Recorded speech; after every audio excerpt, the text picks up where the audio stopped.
to our Juneteenth panel, Celebrating Freedom and Heritage. Before we dive into today's discussion, I want to take a moment to ground us in why we are here, why Juneteenth matters, and why it continues to resonate so deeply. Juneteenth marks June 19th, 1865, the day the Union troops arrived in Galveston, Texas, and finally informed the last enslaved Black people that they were free. That was more than 2 years after the Emancipation Proclamation was signed. 2 whole years. No, Black people were enslaved for 246 years here in America.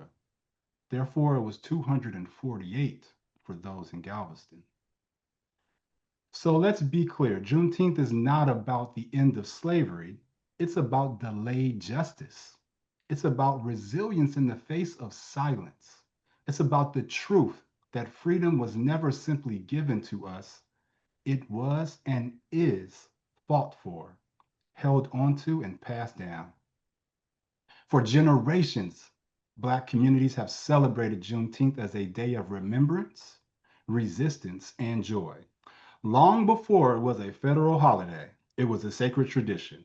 Barbecues in the park, parades, music, storytelling, and deep honoring of our ancestors who endured, who dreamed, and who made a way out of no way. Today, as we gather, we are not just reflecting on history, we are continuing a legacy of truth telling, of community, and imagining what true freedom looks like, not just in law, but in our everyday lives. So, as we begin this panel, let's hold space for the complexity of this day. Let's honor the pain, the pride, and the power of Juneteenth. And let's keep asking the question, what does freedom mean for us right now and for generations to come? Thank you. Now let's get to know our star-studded panel. I'm going to ask them to introduce themselves one by one, starting with Mrs. Carroll. Would you please introduce yourself? Thank you, Kevin. Thank you, everyone. And it's an honor for me to be here with you all today, celebrating and talking through Juneteenth. My name is Damaris Carroll, and I am currently the lead Diversity, Equity, and Inclusion and Employee Experience lead partner with Valera. I come with over 2 decades of experience driving workplace equity and experience and inclusive leadership and engagement strategies for even Fortune 50 companies.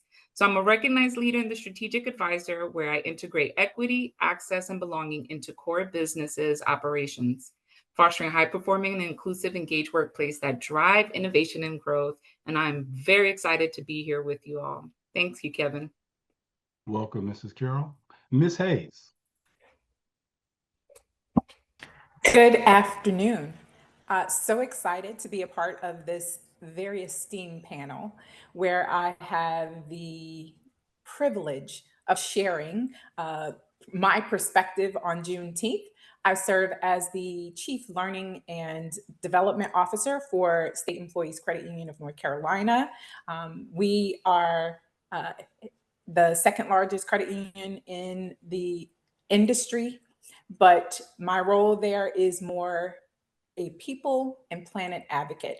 I have the honor of serving all of our employees, advocating on their behalf, providing equitable opportunity for development, and giving them access to learn, grow, and develop in personal and professional ways. So excited to be here and look forward to the conversation. Welcome, Ms. Hayes. Ms. Tomaszewska. Hey, thank you all. Thanks so much to be here.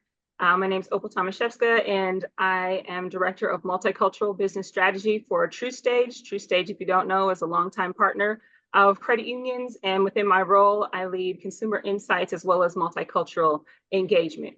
I'm also one of your Midwest chapter officers and super honored and happy to be here giving my perspective on Juneteenth as well. Thank you. And finally, but not least, Mr. Brinson. Hello, everybody. The honor is absolutely mine to be here today with such incredible talent on this panel. I consider it a privilege to be amongst you all. I am Cedric Brinson, the Director of Membership and Engagement at America's Credit Unions Council's area, where the center of my passion is collaboration, engagement, bringing people to the table to have these discussions. And, Juneteenth is a very dear subject of mine now, especially in the last couple of years. I hail from Jackson, Mississippi, where things like this or this discussion is very delayed. So I'm honored to be here, and where I'm giving perspective, also learning from the other panelists. So glad to be here today. Awesome. Well, let's go ahead and get started. As we get started, I want to set some norms. This is a safe space. Your comments are safe here. We're going to give grace to each other. And let's be honest and have a family conversation. So the first question, I'm going to come right to my friend, Miss Hayes. What is Juneteenth to you? For some sneaky suspicion, I had some sneaky suspicion you'd call on me first to answer this question. What is Juneteenth to me? And for me, Juneteenth is more about an opportunity to share the experience of Black people in this nation with my colleagues across the industry, helping bring awareness to the struggles, the troubles, and the triumph of us as a people. It's the opportunity to help provide perspective in rooms where conversations aren't typically had on this subject, where we have, the history of our nation being questioned and potentially watered down and whitewashed in some ways, since you said this is safe space, and trying to be rewritten to exclude some of, if not all, of the contributions of us as a people.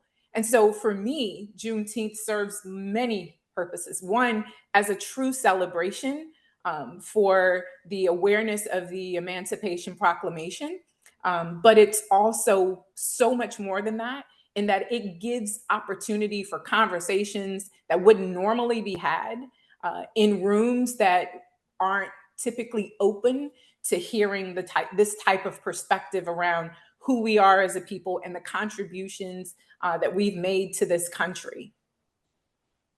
Since you asked. Thank you, Ms. Hayes. Yes. I'm going to go over to Mrs. Carroll. What is Juneteenth? Thank you, Kevin. I will say this. I appreciate the permission for the safety of the space, because for me personally, it's been a journey. Juneteenth has been a journey for me as an Afro-Latina, right? We kind of learn to discover what you're taught back in, I'm not going to date myself, when I was in elementary school, what you're taught versus what reality is a lot of times. So for me, it's both a day of celebration and reckoning. For me, it continues to be a reminder of the resilience and resistance of Black Americans, really, and a call to honor the truth. For so many, that freedom was delayed for far too long, and it continues to feel like it's a constant struggle of freedom.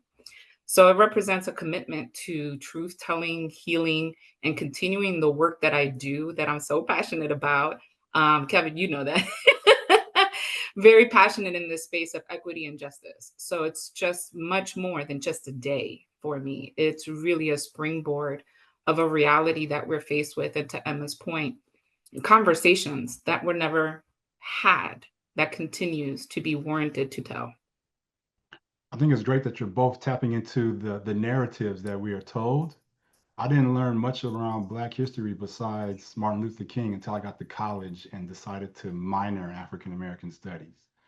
And speaking of storytelling, I'm going to go over to my friend, Ms. Tomaszewska. What is Juneteenth to you? Yeah, thank you. Absolutely.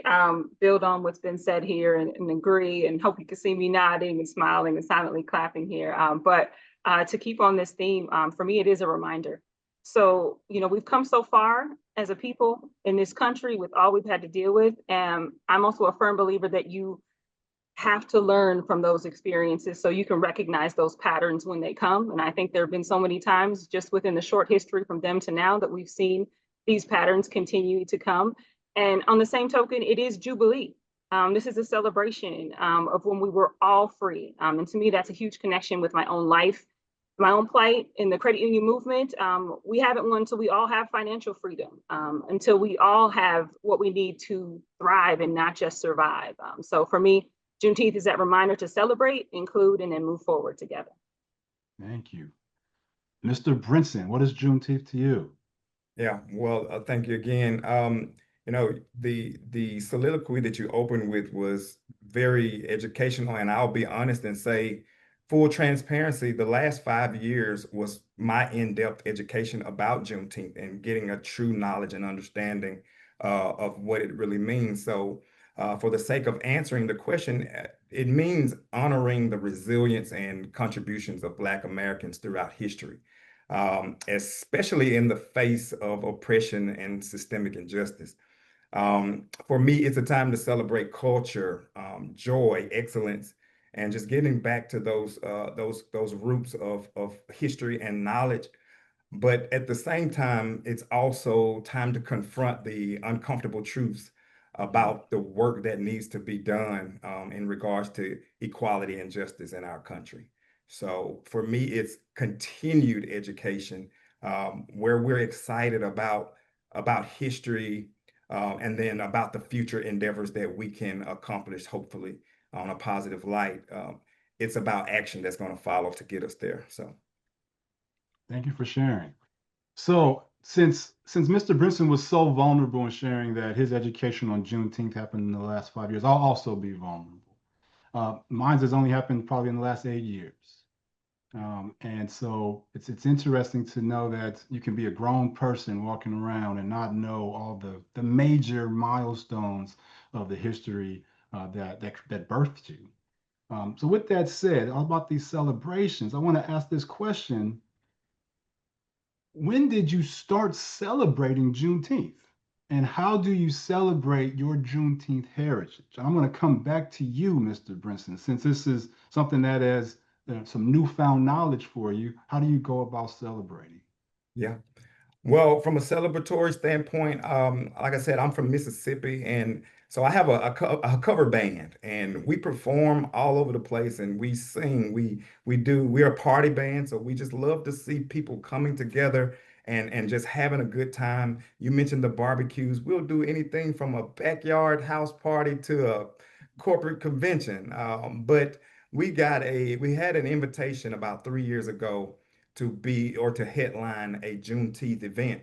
And to be honest with you, where I was excited to be asked to do something of that magnitude, I asked for the history component behind it.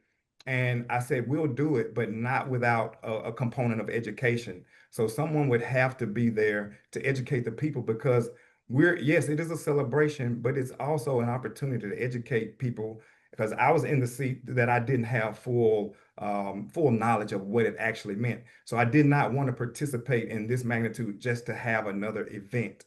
But I tell you, to be asked now to perform at a Juneteenth event, it brings me joy now because the education component is there. And so we celebrate now with music, food. You have food trucks, you have vendors selling merchandise, and it's just a time of unity and coming together for that cause of our heritage. So I celebrate it with music for sure.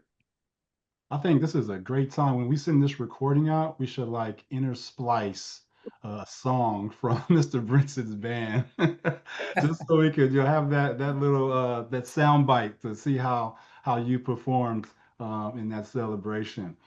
Mrs. Carroll, how do you go about celebrating?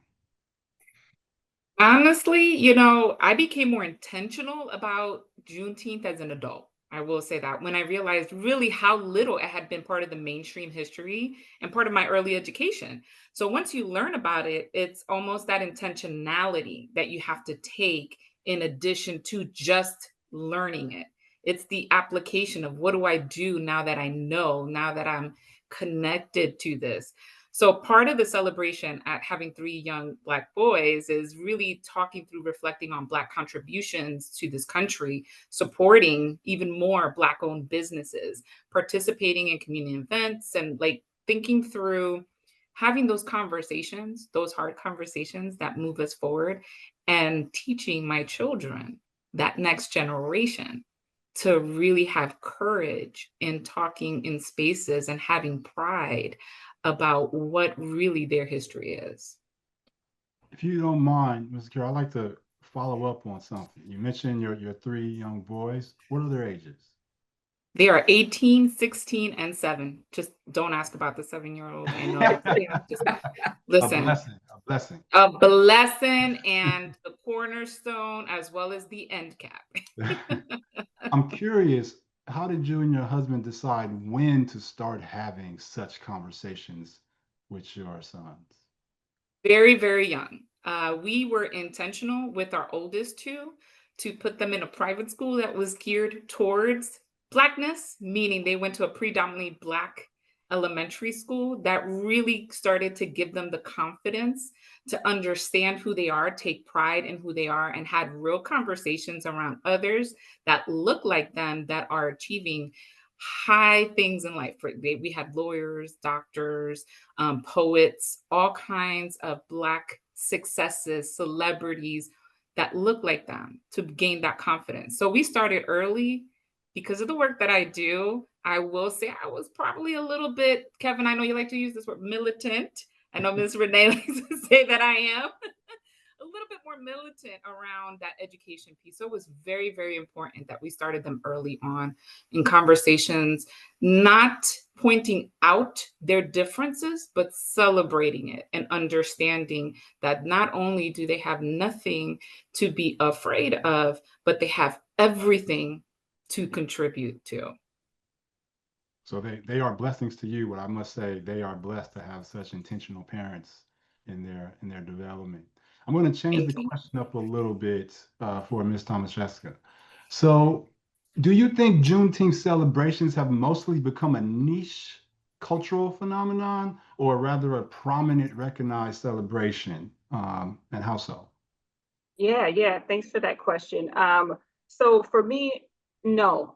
Just as many folks have mentioned, many of us are still learning about Juneteenth. And I think there is that hunger and that desire to learn and bring in more of that educational part of it. For me, I did grow up, although I'm in Madison, Wisconsin, which, spoiler alert, is not the most diverse area in the world. We do have a very strong Black community. So we always had this block party at Penn Park on our city's south side, but I didn't know what it was for. I knew it was food. I know it was Black folks. I knew it was 3-on-3 basketball tournament. But now I'm still seeing those celebrations, but we're really turning it into just that educational component. And I feel like once people know what Juneteenth really is, that beautiful opening that you shared earlier, Kevin, you cannot deny the power behind that, the harm behind that, the hurt behind that, the parallels to things that we see now. So there's so much more that I think we can do. I love that it, was made a federal holiday, and so many people and organizations are still continuing to honor those. And I don't know if you had a chance to catch Tyler Perry's speech on the 2025 BET Awards. If not, please Google that snippet. But he really talks about erasure. And Emma, you brought that up in some of your opening remarks too. And it's no coincidence that these things were left out of our history books growing up. They were not in mine at all. For some of my colleagues and friends in Texas, they knew their history and were sharing it. But to me, Juneteenth I just don't see it as a holiday that can be buttoned up in a basket or a stocking or something that's completely commercial, because it's so deeply rooted and it tells a truth that we often try to deny in this country. So I think some may try, but to me, it's too powerful. And it's sessions in places like this where we keep on telling those stories and talking about it that will continue to ensure that it's something that is deeply recognized and honored. Yes, absolutely. Ms. Hayes, is Juneteenth mostly a niche cultural phenomenon, or is it prominently recognized and celebrated? I think, and you may not like this answer, but I think it will be what we make it. We decide what Juneteenth is. If we decide to shrink it, to hoard its value, to not share with the broader audience, if we decide to make it just another day off of work and not share how it has impacted us as a people, how we have contributed to the foundations of this nation and all that we've brought to the table, if we minimize this holiday and make it about slavery, if we make it about oppression, if we make it about something so significantly small, then I think it will be just that. But I think if we take this holiday and make it what it should be, which is not just a celebration, but a commemoration of the culmination of accomplishments that we as a people have been able to amass in this nation, I don't think you can put it in a box and shelve it on a corner shelf. I think you have to give it the prominence that it deserves. And so for everyone on this call, Juneteenth will be what you make it. You will get out of it what you put into it. So I say, tell the stories, find out what they are. Go back to your ancestors, to your grandparents, to your elders, find out your history, share that history, figure out how it connects to the broader history, and then write those stories down. Don't let your history be erased or, watered down. You have to figure out how to make this holiday not just your own, but make it prominent for the entire nation so that they understand that you can't erase history and you can't take it back. So moving forward, how do we celebrate it? How do we make it the occasion that it should be? And then how do we continue to grow and expand the importance of it? Because it's not like some of these commercial holidays that really are about selling a product or candy or gifts, or this is about people. And this is about the freedoms that we are supposed to have according to the Constitution of this nation. And if we can't, as a people, as a nation, get behind the Constitution for which we are governed, we are in a sad state, a sad state. That's what this holiday represents. I'm not sure I can say anything more better than that. Thank you, Ms. Do you have something you want to add on and double click into that, Mr. Brinson? Yeah, just the component from a geographical standpoint. The both of you answered that so eloquently, but I just want to add the component of being from the South. And I am thankful. So I got two words here. You have pride and then you have pain. So yes, I'm proud to have legs to stand on, that heritage, that my heritage is rich, and that we have something to celebrate. And I'm telling you, if you hadn't been to a block party or a barbecue and had those celebratory events, then you don't know what you're missing. But at the same time, I also have three boys. And when you talk about the education for them, it's deeply coming from me individually, because it's not coming from the schools. It's not coming from the environments that they're in. So that national awareness that we're speaking of needs to increase. If that is happening in everyone else's neck of the woods, then I'm all for it. But where I'm from, there's such a need. And I am responsible for my boys learning that history, as it won't be that late for them to understand what Juneteenth actually means. So the boots on the ground and the legwork that has to be pushed forward to that initiative, because I want them to walk in and understand their true heritage and what it means to be Black, and then also know their history so they can articulate it well. And I'm going to stop because I feel a preach coming on. So let's just move on. No, preach on. That's why we invited you to this panel. Before I go to the next question, I want to do a check-in with the audience. We were talking about how long Mr. Brinson and I have been aware of Juneteenth and been celebrating. I want you to share in the chat how long you've known about Juneteenth. Just put a number for the number of years. I'm super curious to get the response. And as you do that, I'm going to move on to the next question, which is one of my favorite questions. So, does Juneteenth create any type of internal conflict in you? I have my own answer to this, but I'm going to go to Ms. Tomaszewska first to answer this question. Does Juneteenth create any type of internal conflict in you? Cue James Baldwin when you ask this question for me. So to quote James Baldwin, to be a Negro in this country, be relatively conscious is to be in a rage almost all of the time. So yes, absolutely there is conflict for me. So just knowing that the horrific brutality of American slavery, each one of those words is chosen on purpose. Knowing that that was held and enslaved people were held longer is enraging to say the least. Again, I always go back to, what can we learn from this as we're looking at current times? So we can't assume that everyone's doing better because we are, and that's if we are. I'm not assuming that everyone isn't facing these things right now, or that they have access to some of the things that we have access to. For my conflict, it's always taking anger and using it to fuel some sort of positive change and in the not forgetting piece of that. So for me, absolutely there's conflict, but that is what makes me so happy to be here on this Friday afternoon, being able to share these pieces. It's what for me makes me write spoken word pieces because I can't even deal with that conflict there. But as all of you, as I've said, I learned as an adult as well. And I love that I'm in the know now and try to share it whenever I can. I love the shout out to James Baldwin. I want to share something just very quick before I come to you, Mrs. Carroll, because I want you to answer this question as well. Sometimes life gets to you. It gets to me. And one of the methods that I use to get over that is I read history. I read the experiences of others. Particularly, I read James Baldwin.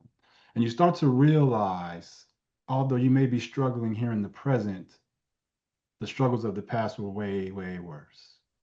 And it gives perspective on your current situation, which then I think gives you one, it humbles you, but also gives you the strength to understand if they were able to carry on where there was no path, where there was no relief, then you can definitely carry on in the things that you're faced with today.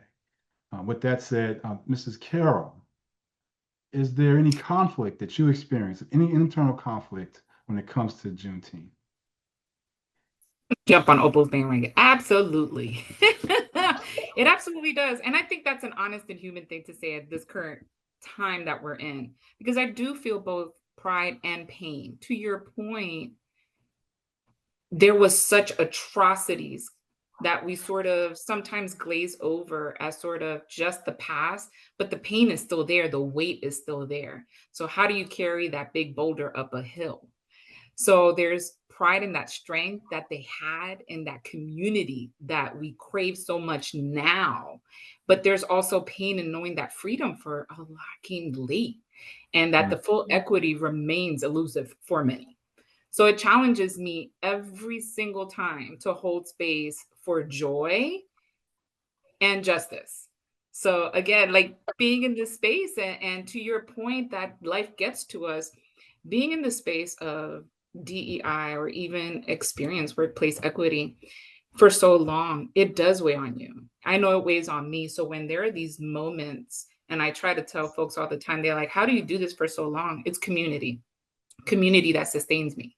It's the people outside of the day to day. When you're in corporate America and you're trying to, dot your, cross your T's, dot your I's, and show up in these spaces and places where you're not always seen or you're not always heard.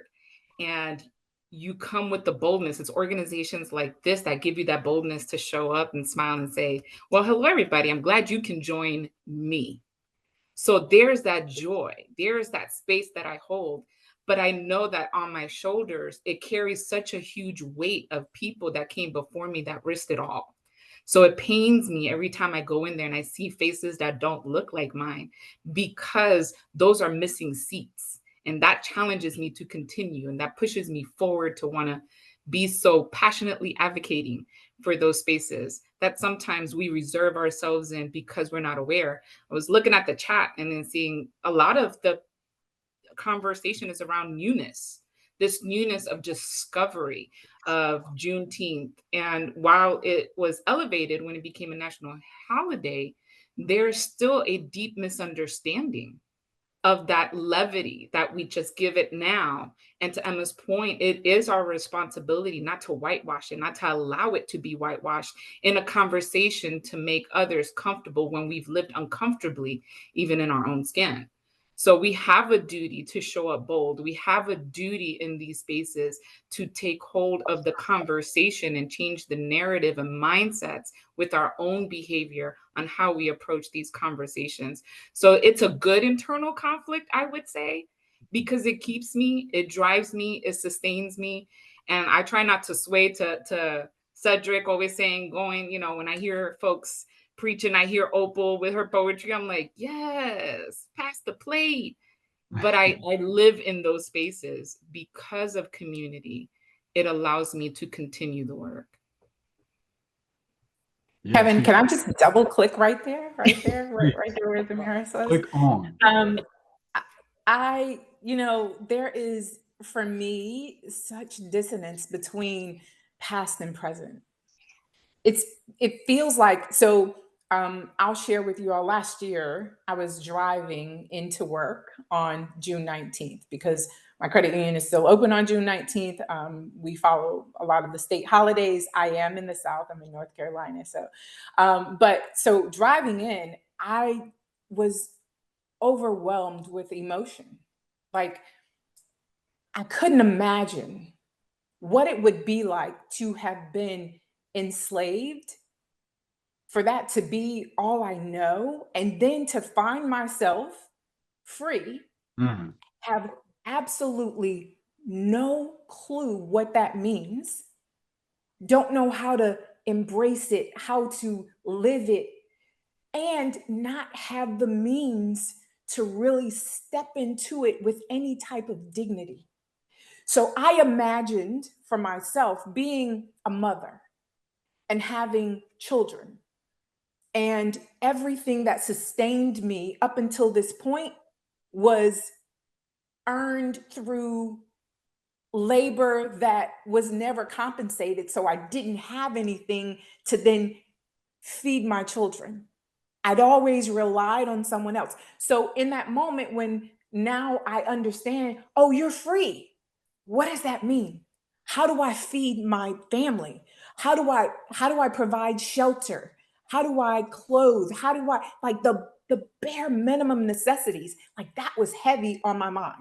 Like, the emotional turmoil that must have permeated mothers and fathers in that moment, when freedom should have been something that they could have celebrated, it felt like another weight, another burden for some, right? So I was driving in, and that was what was showered over me, that overwhelming feeling of helplessness in the moment. And fast forward to our current present, you asked the question, is there this conflict? And I would say absolutely, because in some ways it still feels freedom still feels very heavy. It still feels it feels uncomfortable. It feels like there's still this shoe that we're waiting to drop at any moment, because the means by which we use to survive, to feed our families, it's still not our own. We still don't have it at our fingertips. It's still just beyond our grasp. And that's the thing that keeps me in this place of dissonance, where freedom should be something we could celebrate. It should be something that once it was afforded to us, we were then given the means by which to really live it. And that hasn't happened. And so Juneteenth, sometimes in the moments when I reflect on what it must have felt like in that moment, feels heavy. And so, yeah, I would agree with Ms. Tomaszewska. I would agree with Ms. Carroll.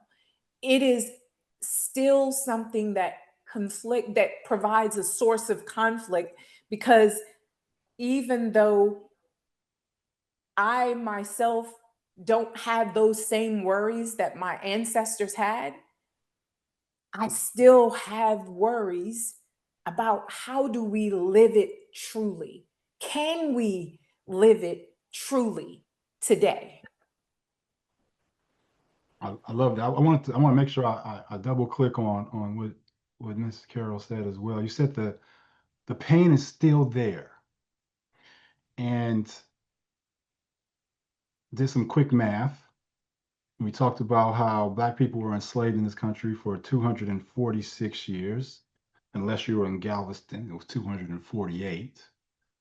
And if I'm doing the math correctly, Black people have been free in this country for just 160.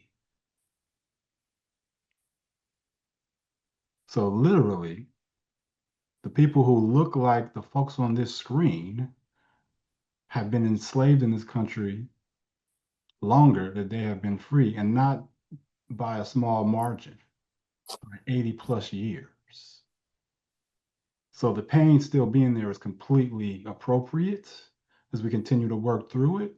What's important for me as I reflect on things, and I spend a lot of time trying to be more present as opposed to always thinking about the different comments or thoughts that other people might have about me and my behavior. It's important for me, and I'll add to everyone that's listening, for us to celebrate for those who never had the space to celebrate, for all the reasons that Ms. Hayes just mentioned. There are people who paved the way for us to be here today, sitting here with our pearls on and our ties on and these suits on, who never seen a pearl, never had a suit. And if they put a suit on, it's because somebody else gave it to them. It wasn't their own. And so we should celebrate because they never had the space to. And with that said, I'm going back to the chat. I'm going back to the audience because it's a call to action. We intentionally had this panel this week, the week before Juneteenth, because we want to make sure that you make a plan to celebrate on Juneteenth. So spend your weekend Googling local Juneteenth celebrations and find a way to get out and celebrate. I personally will be running with my run group because I think that community is the best way to celebrate, but find something that you can do in your local community to celebrate. And I don't care what color your skin is. I want you to celebrate because it's a national holiday. Just like you celebrate on the 4th of July, celebrate on Juneteenth because it is the Independence Day where we were all free. And I don't want to go on without asking Mr. Brinson if he wants to answer this question about internal conflict, but I do want to give a heads up to my friend Danya. If we have questions from the audience, I'm going to come to you after Mr. Brinson's response. Mr. Brinson, does Juneteenth cause any internal conflict for you? Yes, but I'm in that space that Emma talked about of wanting to create space between history and the future. Yes, it is a celebration, but where I sit is that it's born out of, the celebration is born out of deep injustice. So sometimes I feel conflicted that freedom was delayed so long, and then also wondering if a celebration is appropriate when systematic racism still exists. I'm going to celebrate because I am knowledgeable now about its its its impact on my life personally. But there is conflict, especially when it feels more systematic, or I'm sorry, more symbolic than meaningful. I'll respond to that. I'm curious and I don't know if it's a question or a comment, Mr. Princeton, because it's definitely a conflict of should you celebrate when there's still more work to do, is basically what you're saying. Yeah. At the same time, to celebrate fills our cup. Yeah. And if you fill your cup, it allows you to continue to fight the good fight. Yep. It allows you to have courage when you're in that meeting and somebody makes that inappropriate comment and you're debating, should I say something or should I let that one pass? Yeah. Or when you're out and about and somebody makes a comment or takes an action and you're wondering, should I step in or should I let that one pass? Mhm. If it's always weighing on you and you always allow it to weigh on you, it's very difficult to have the energy to be able to step in those moments when somebody else may need your example, somebody else may need your leadership, somebody else may need your voice as an advocate, as an ally. And so I would encourage us all to celebrate, knowing that it's a temporary celebration because we got to get back to the good fight tomorrow. But on Juneteenth, No doubt. it'll be all celebration and Let's go. smiles. So Danya, I'm stepping away from our program for a second to check in to ask you, do we have any questions from the audience that we want to put forward? Hi, Kevin. Not at this time. So, team and everyone participating, I encourage you to drop your questions in the chat and we'll get them over to our panelists to answer. But while I have you, maybe you could elaborate on, you're talking about keeping your energy and how do you and the panelists, how do you maintain energy to fight the good fight? Oh, well, I'll start and then pass it on so you can think about your response since this was not part of the regularly scheduled questions. So I'm really big on being present. What does that mean? I recently read this book, The Power of Now, and it talks about when you are overly concerned about the past, this energy lost, right? Because you can't do anything about the past. Whatever mistake you might have made, all you can do is learn from it and put one foot in front of the other. The other part is that sometimes we are overly concerned with the future, something that's not even here yet, something that could be created or could be drastically changed by some unknown event. So spending too much time worrying about what has not come about yet is also wasted energy. And so spending more intentional time in the present allows you to enjoy the moment, to enjoy your children, to enjoy your parents, to enjoy whatever celebration is going on, and just be completely present. And there's different methods to do that, but I do a great deal of meditation and observation of my thoughts. And I have to say it has been very liberating for me to just focus on the moment and not be overly concerned about the past or the present. With that said, I'll open up to the panel if anybody wants to step in and share how they go about being more present. I'm going to use Mrs. Carroll's very great example of community. It's the thing that fuels like a lot of energy that I get. I get it from the close relationships that I have with the people that I care and advocate for and make space for. That sense of community absolutely gives me energy to continue, one, to do the work, because I don't do the work for myself. I do the work for others. And then for me personally, I like to pick things up and put them down, right? If I can find time, not find, I make time for personal care. I make time, whether it is really early in the morning or late in the evening, I make time for myself. And I like to do that in the gym. Again, picking things up, putting them down, maybe running, but some form of self-care where I am edifying this body that I have been gifted to make sure that I can continue to do the work. So, plus I do that to keep from finding myself bound and frustrated, so that when those moments come, Kevin, that you mentioned where someone says or does something and that moment of frustration comes, if I've been in the gym, it's a good day. I'm good to say, I can let that ride, right? On those days or week, if it's been a minute and I have not made that time for myself, it might be a different situation. And so that passion then becomes a bit unpalatable for some. That passion for advocating for self and others becomes a bit militant, to use Miss Carol's words. It becomes a bit militant. So I try to make sure that I'm taking care of myself in those ways, just making sure that I'm building community and staying connected to the people that I do the work with and for, and then making sure that I make time for myself. Thank you. I want to jump in here, Kevin, if you don't mind, because Emma's a pick up and drop. I'm a pick up and go type of person, pick up and run. But I'm also, to your point, Kevin, mindful of my presence, meaning, am I present at this moment to take in? One of the things being in this space for so long in a professional space, sometimes that reconciliation is difficult to reconcile your personal versus professional. And that can be overwhelming.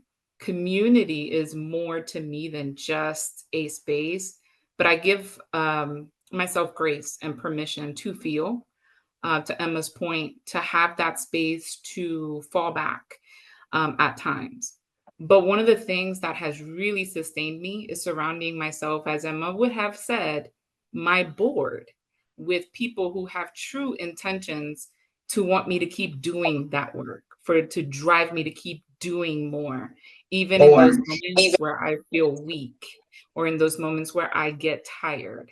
So having honest people by nature who love you, surround yourself with people and not let yourself get overwhelmed. Like I try not to get myself overwhelmed, to your point of worrying so much about the future and what's next and all of these gloom and doom, because it's heavy. But where are these opportunities where I can instill joy, music, celebration, something filling my spirit, a spiritual or something that drives the inside of me, that drives the work that I do, but not only does that, but sustains me so that I can give to others. Because we hear it all the time at church, you can't pour from an empty cup. And so how do you do that? And everybody's cup looks different. Everybody's capacity to be filled, but the filling comes internally. It's the abundance that overflows that other people get.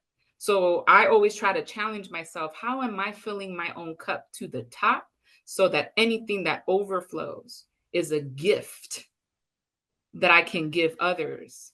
So be mindful. I always say, be mindful, be graceful, give yourself permission to be, give yourself permission to grow. And above all, stay grounded in your faith, knowing that what drives you and keeps you may not look like what's around you. Yeah, I want to just build on that. Give yourself permission, and even maybe take it a step further. If you don't prioritize your self-care, you have nothing to give others. Right? That if you are running on empty, what do you have to give your spouse, your children, the job, our members? What do you have to give them? And so by prioritizing your self-care and investing in yourself, understanding you are investing in the community, you will be a better person, and you will be a productive contributor to those around you. I don't want to rush beyond.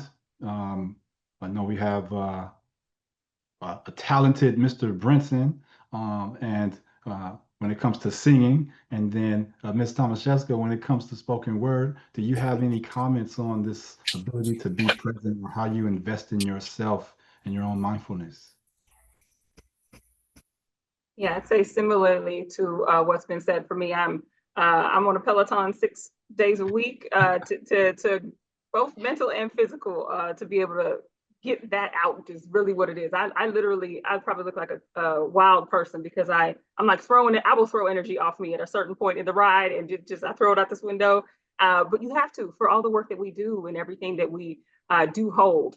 And on days like today, then I'll add some strength training, and I have a sermon playing in the background. So my faith is so huge because I'll need that extra oomph and being able to connect. And I agree with what's been said about the community piece and those specific folks. And a huge shout out to Miss Renee Sadie-White here, who told me probably 7 years ago in my career when I had a milestone, and she said, take this in, take the time, recognize. And I think when we are driven and we're going so fast and we're doing so much and we're holding so much for ourselves and others, we can forget to do that. And I'm taking that with me every step, really every day, to try to have that and hold that space. I think also just AACUC, we know that the annual conference is kind of a re-up for all of us to be able to refuel and pour back out. And now we have these CTC conversations in between in our chapter activities. So those things, those are my favorite meetings of the month. Those are the things that fill us back up. So it's all of you, it's all of this, and it's a daily task because I'm with Emma. If I miss some days,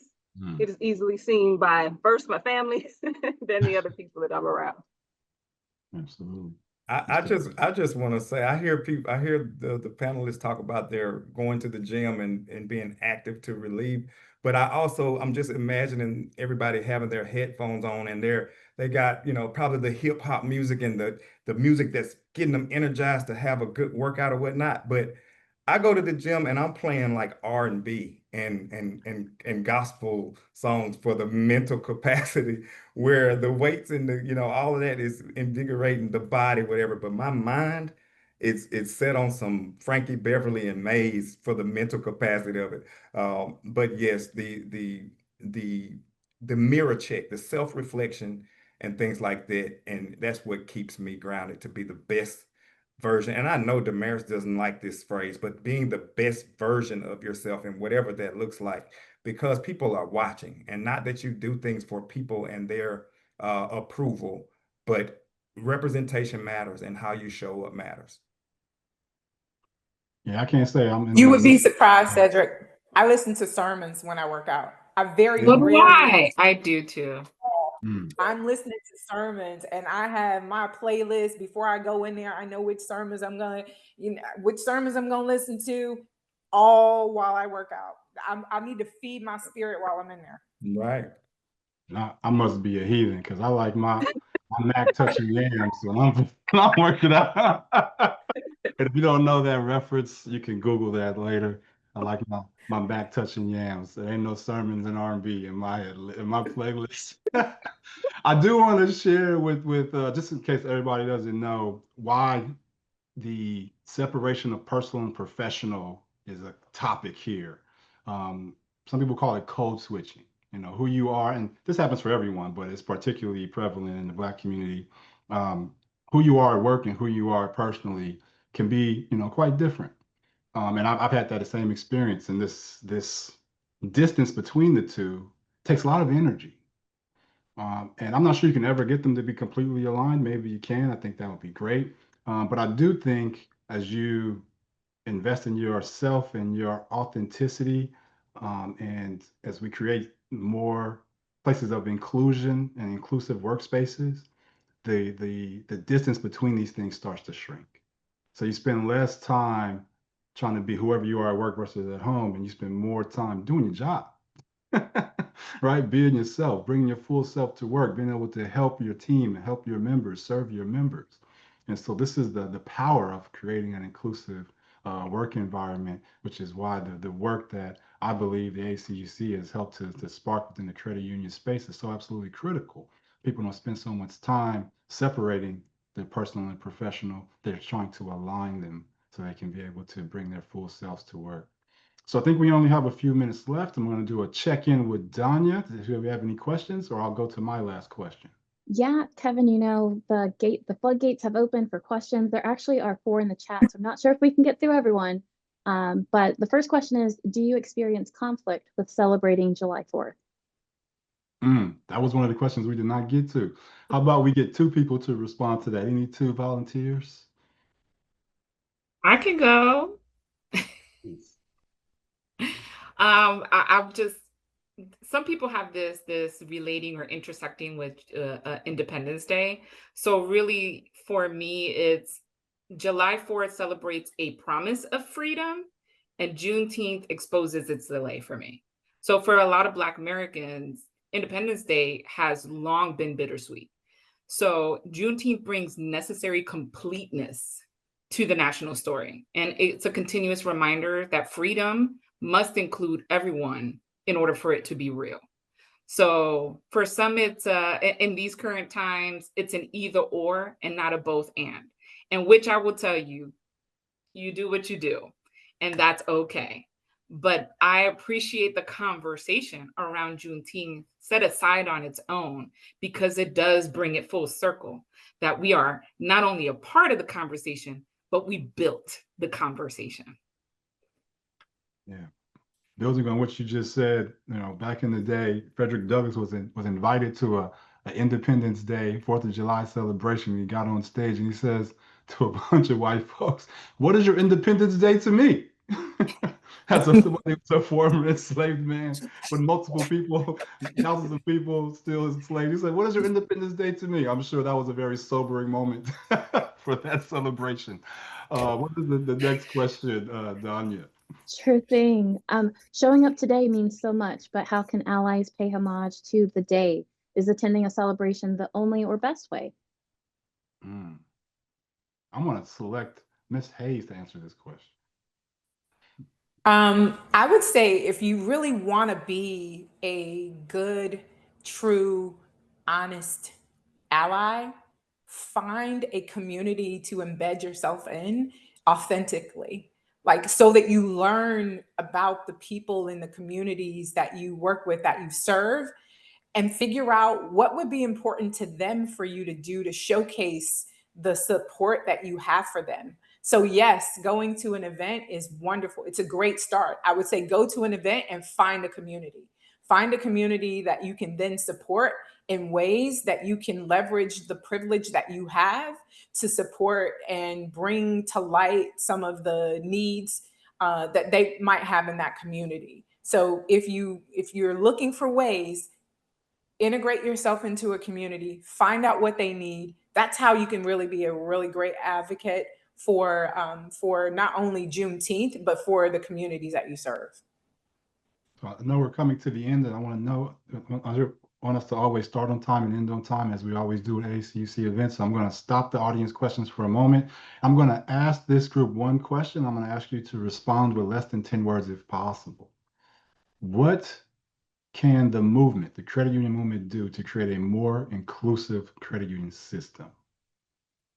And I'll start with Mrs. Carroll. Oh, 10 words, you're killing me. Acknowledge the gaps. The gaps that there are in access, trust, representation, and address them with intention. I love how you started with less than 10 and then you don't jump. Ms. Hayes. Come back to me. Come back to me. Okay. And Ms. Tomaszewska. More of this. AACUC has been doing it before we called it inclusive. Well, people don't want us to say the word inclusive, and we'll keep doing it regardless. So more of supporting this and being here and learning with us. Mr. Brinson. So you're just gonna steal mine. Does that count in my 10? Because I will be out at this point. I will definitely say partnership with organizations just like this, where I gain the knowledge of everything that we're talking about. It was this platform that educated me and makes me be bold and want to push forward with that education to give it away to somebody else. And that was 30 words. Ms. Hayes. We adopted the 8th cooperative principle. I would say live it. Don't just talk about it, be about it. Live the principles for which this industry exists. And that means financial freedom for all. I know this is more than 10 words, don't count them, but financial freedom for all, but it's more than that. It's freedom for all in every way. So let's make sure that we're living the principles. And I'll end with saying, start to put yourself in rooms where you are the minority, whatever that means for you, but be present and participate. With that said, thank you for your time, and I'll pass it over to Danya to close us out. All right, thank you. Kevin, a round of applause for our incredible panel today. This was a very important conversation, and so we know that you took at least one thing from it. 2 things in closing. If you love this conversation, you want more conversations like this, and even want to converse with some of these amazing panelists, then why haven't you signed up for the annual conference? That's what you need to do today. That is one of your key takeaways. If you have not registered, please register for the annual conference, not today or not tomorrow, not next week, but today. The link is in the chat. Also, please note that we will not be hosting a live CTC Friday conversation next month because of the conference, but we encourage you to gather your colleagues or your friends and host your own CTC watch party. So our library of CTC conversations is available on our YouTube channel. The link will be put in the chat here for your convenience. So find your favorite CTC conversation or one that you missed, maybe even binge watch them, but know that we are with you in spirit. So again, I want to thank our panel and our moderator today. This was a fantastic conversation.